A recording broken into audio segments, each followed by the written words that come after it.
Hey, happy Cheese Friday, friends. What's better for the holidays than cheese? Not much else. So I'll see you in just a minute to share today's cheese.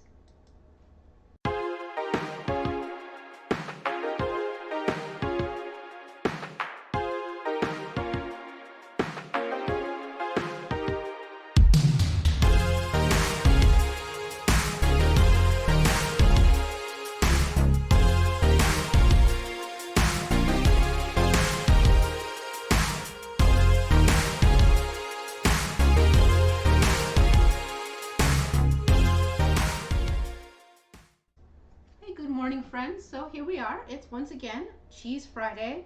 And we've actually talked about this cheese ages and ages ago, so I thought it was time to pull it out again because we're going to have some. This is Gruyere. Specifically, this is the Emmy Kaltbeck brand. Gruyere is actually a Swiss cheese only for based on how it is made and aged by about 6 months. There are no holes in the cheese. It has such a delightfully nutty smell to it, and but it does get a little bit of a more pungency to it. So, and Gruyere cheese is named after the town Gruyères in Switzerland. So that is its origin. It's no longer a DOP cheese, even though it really probably should be. So, but part of that flavoring and scent that it gets is from the grass that the cows that are milked for this particular cheese in the region, which is why sometimes you're getting some cheater Gruyere. In this case, we're not. This is an excellent brand. All follows all of the rules. And what I'm actually going to be doing with this Gruyere is shredding it up and putting it in a cheese sauce, minus this little bite that we're going to have here. I don't know if I'll bring it just so you can see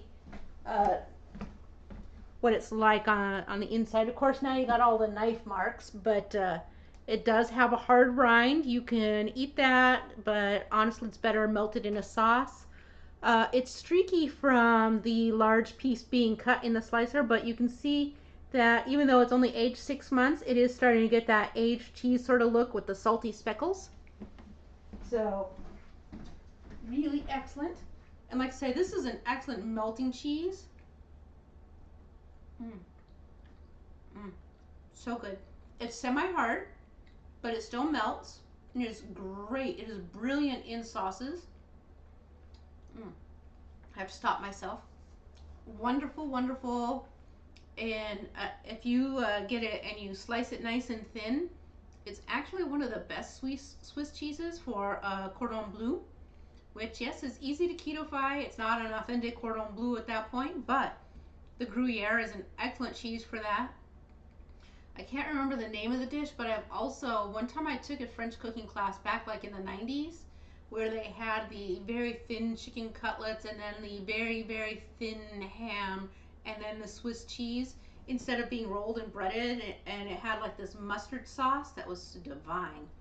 We should make that sometime. But like I said, so you save your rind up and you use that in your sauces as well because it has a little bit of a stronger saltiness to it. But because it's real hard, it's not as fun to eat out of hand. Nothing wrong with it, it's just hard. So that's our Gruyere.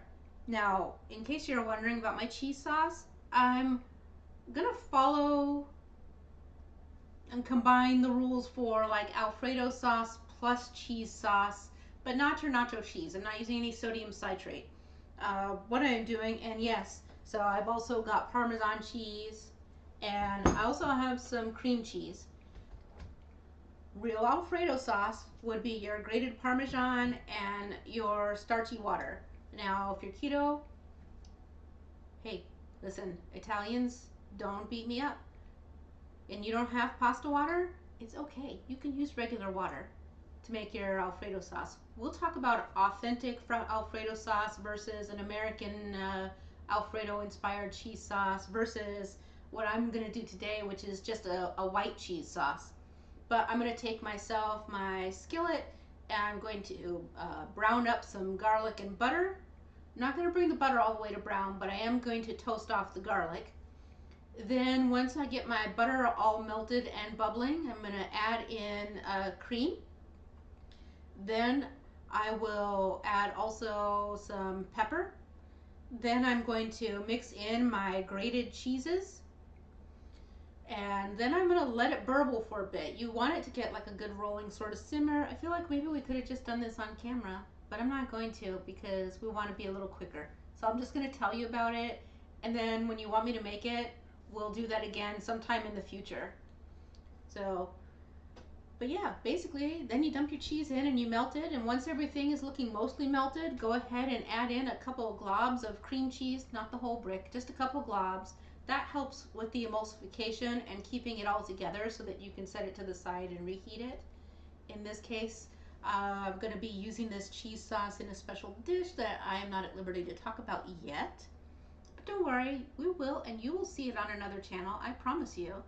So we're going to make that dish, and then I also will have some set aside to go on top of some poached eggs on a little turkey burger that I have. And then let me see, what else am I going to do with it? We have some broccoli, of which I will be making some broccoli soup on the live stream, but I'm going to set some aside and have some with this cheese sauce. Excellent. It's excellent on asparagus with some prosciutto. You name it, it's very flexible. So we're making a cheese sauce. And so you have a lovely day, and don't forget to pick up Gruyere at your grocery. You have a great one, and that's it. Cheese Friday. Happy holidays, you all.